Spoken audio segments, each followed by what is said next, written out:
ஐயா துணை அகில ஜோதி ஆன்மீக சேனல் நேயர்கள் அனைவருக்கும் வணக்கம்.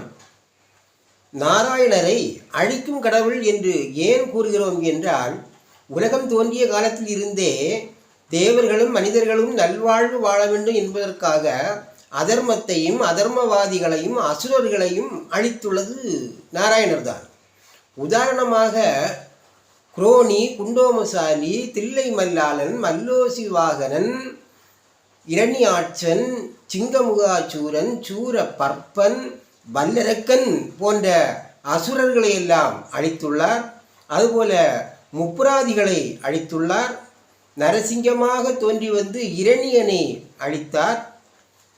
அதுபோல ராம அவதாரத்தில் வனவாசத்தின் போது ராவணன் உட்பட பல அசுரர்களை அழித்துள்ளார்.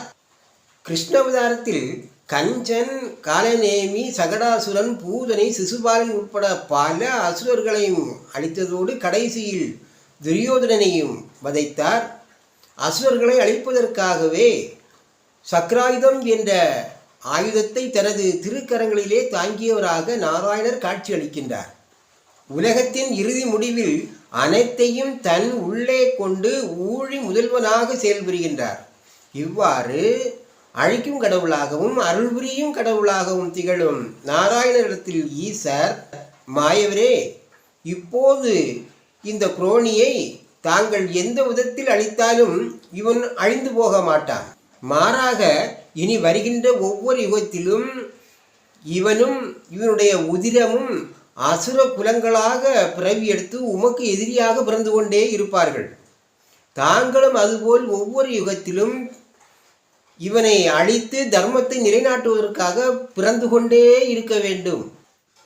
கலியுகத்தின் முடிவில் தாங்கள் விரும்பியது போல இவனை நடுத்தீர்ப்பு செய்து நிரந்தரமாக அழித்து மேல் எதிரி இல்லா வண்ணம் நரக வாசல்தனை பூட்டிவிடலாம் என்று ஈசர் நாராயணருக்கு அனுமதி கொடுத்தார்கள்.